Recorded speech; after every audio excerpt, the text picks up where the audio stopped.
രാവിലെ തന്നെ big boss വീട്ടിലേക്ക് 4 അതിഥികൾ കയറി വന്നിരിക്കുകയാണ്. അനീഷയും നൂറയും ഗാർഡൻ ഏരിയയൊക്കെ ഇങ്ങനെ ചുറ്റി കണ്ടുകൊണ്ടിരിക്കുകയായിരുന്നു. അതായത് അവസാന ദിവസമാണല്ലോ. ആ സമയത്ത് പെട്ടെന്നൊരു പാട്ട് കേട്ടു. അപ്പോൾ വീട്ടിലുള്ള എല്ലാവരും തന്നെ പുറത്തേക്ക് ഓടി വരുന്നുണ്ട്. അപ്പോൾ അവർ വന്നപ്പോൾ തന്നെ ഡോർ തുറന്ന് 4 പേര് വീട്ടിലേക്ക് കയറി വന്നു.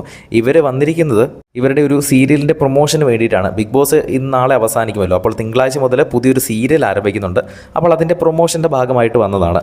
അപ്പോൾ ഇവർ വന്ന് കയറിയപ്പോൾ തന്നെ അതിലൊരാൾ അനീഷ് സുപ്രഭാതം പറയുമല്ലോ.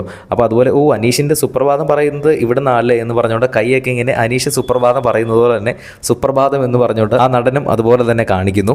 അത് കഴിഞ്ഞിട്ട് അവർ പറയുന്നുണ്ട് ഞങ്ങളിങ്ങനെ വീടൊക്കെ ഒന്ന് കാണിച്ചതാ, എല്ലാ ഏരിയ ഒന്ന് കാണിച്ചതാന്ന് പറയുമ്പോൾ അവർ ആ വീട് എല്ലാം ഒന്ന് ചുറ്റിക്കറങ്ങി കാണിക്കുന്നു. അത് കഴിഞ്ഞ് ലിവിങ് ഏരിയയിൽ വന്നിരുന്നപ്പോഴാണ് ഇവർ സീരിയലിൻ്റെ പ്രൊമോഷൻ്റെ ഭാഗമായിട്ടാണ് വന്നത് എന്ന് പറയുന്നത്. അത് കഴിഞ്ഞ് അവിടെ പ്ലാസ്മ ടിവിയിലൂടെ ഇവരുടെ സീരിയലിൻ്റെ ആ ഒരു പ്രൊമോ വീഡിയോ ഒക്കെ കാണിച്ചു. ഇതുപോലെ എല്ലാ സീസണിലും തന്നെ ബിഗ് ബോസ് അവസാനിക്കുമ്പോൾ പുതിയൊരു പ്രോഗ്രാം തുടങ്ങും. ആ പ്രോഗ്രാമിൻ്റെ ഒരു പ്രൊമോഷൻ ആ ഒരു ബിഗ് ബോസിലൂടെ തന്നെ അവർ കൊടുക്കാറുണ്ട്. അപ്പോൾ അതിൻ്റെ ഭാഗമായിട്ട് വന്നതാണ്. ഇന്നൊരു മിഡ് വീക്ക് എവിക്ഷൻ നടക്കുന്നതാണ്. ആരാണ് പുറത്താകുന്നതെന്ന് ലൈവായിട്ട് തന്നെ അപ്ഡേറ്റ് ചെയ്യാം. കൂടുതൽ അപ്ഡേറ്റ്സിനായിട്ട് ചാനൽ സബ്സ്ക്രൈബ്